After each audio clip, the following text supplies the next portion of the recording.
This is the configuration screen for the Make Sense Macs, and I'm going to demonstrate how to set up keystrokes. I have on channel 0, that's over here, a heartbeat sensor, which is actually in real time sensing my heartbeat. I have a potentiometer that I'm moving back and forth here, and I have a photocell which is reacting to a lot of light, pointing it at a light, and very little light. So, 3 sensors. We're going to configure them as keystrokes to send back to a program like Scratch, processing any programming language that can interpret keystrokes. I'm going to allow this to still be in its default mode of 2 states, high and low. You can see that the flashing indicates when the sensor is in the high state and the low state. For the potentiometer, I'm going to break it into 8 divisions, which I do down here. Now I have 8 divisions, and you can see that as you move the potentiometer one way and the other, it not only displays the value of the from 0 to 255, but it also shows which zone it's in. And for the light sensor, this white band, by the way, over here shows the range in which the sensor, its max and its minimum. So we're going to break that one into also into 2 states, high, low, and high. So let's start with this one. We want to make sure all the boxes are unchecked. These are the assignments of keystrokes. This one we want to check, and for the heartbeat we want it to be nothing when there's no heartbeat, that's in this zone, and send back an A key when there's a heartbeat recognized. So we're going to select just this one. We're going to come over here and choose the type of keystroke that we want, in this case an A to 0. We're going to choose there's a little slider here that lets you go through quite a range of characters in this area. So we're going to select the A, and then we have to make it apply keys. You can see over here that it's turned into an A. That means that every time the heart beats, it will send back an A key. This has to be set to keyboard, which is the default. This has to be set to 1 shot. There's also hold and repeat and fast repeat. Your main modes are 1 shot, which means send a single A key when it hits that zone, and don't send another one till it leaves the zone and comes back in. That's a normal 1 shot. Hold would be for gaming, and I'll show you that in a second. Okay, we've now programmed the heartbeat to be sending back an A key. We're going to come over to the right side and set EEPROM. That writes the data into the EEPROM, the memory on the board, and it will remember that. Now we're going to come over and pretend that this is a steering game.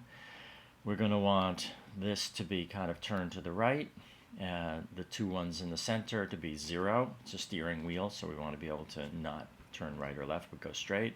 And over here, we're going to set these to be left arrow. So we want to select this one, and this one.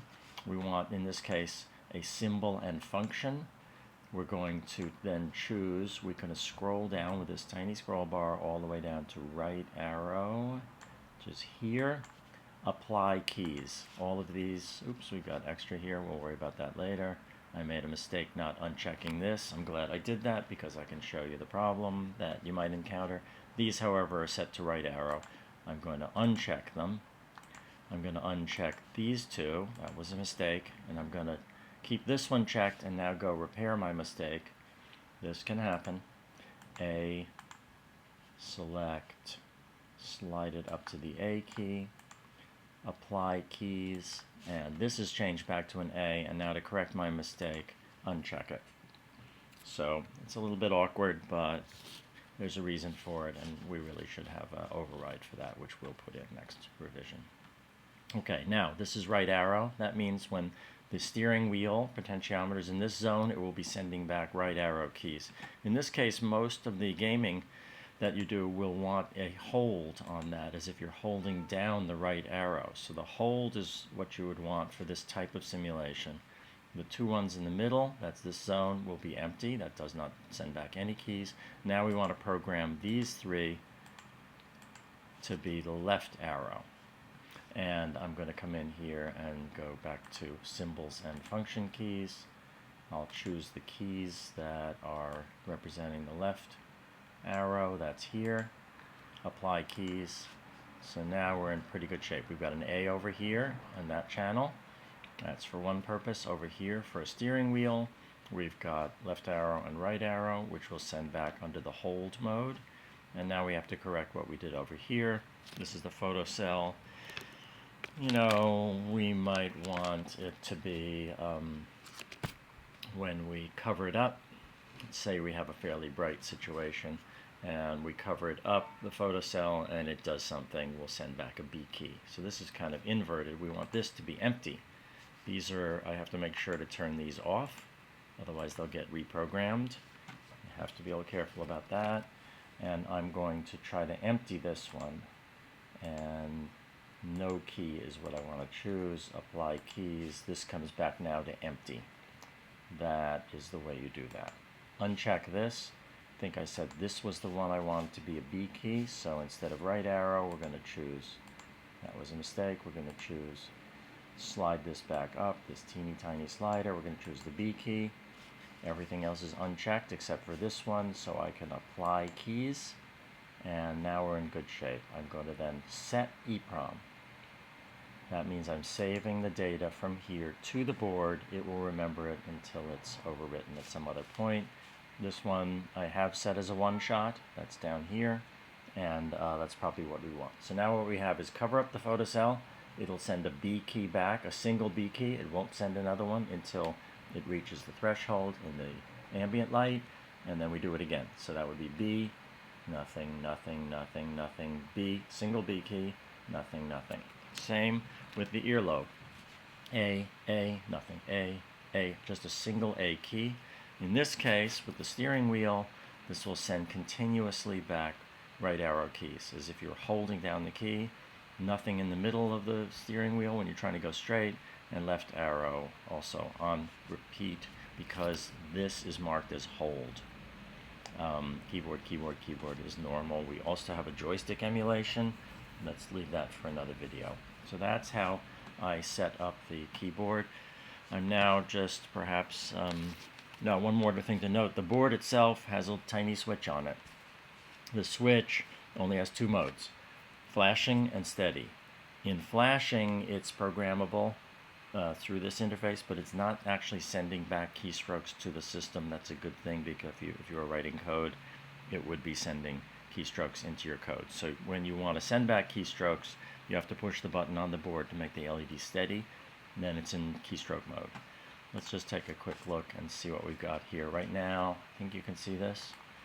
Let me make sure. That's a word processor, text wrangler. I'm going to push the button, and it should start sending back keys. It's sending back my heartbeat right now as an A key. This obviously would go to your program or running game that you were playing. But right now it's a word processor, and as you'll see, I'm about to move the slider. As I move the slider, it's, I don't know if you can see this, it's actually going right, and now it should be going left. Let's see if that's working. You know, I think the word processor actually overrides that feature because the A's are still coming in. Let me kill the A's and see if we can get that to work. Yeah, there we go. There's left, right, and steering wheel. In the middle does nothing. So that's a simulation of that. Let's try the photo cell and see what it's prepared to do.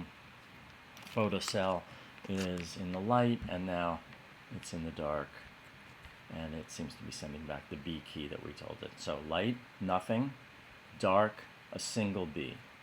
Let me put that at the end of this so you can see it a bit better. It's in the ambient light. I cover up the photo cell with my hand, sends back a single B. That is the mode that we wanted, a one-shot. So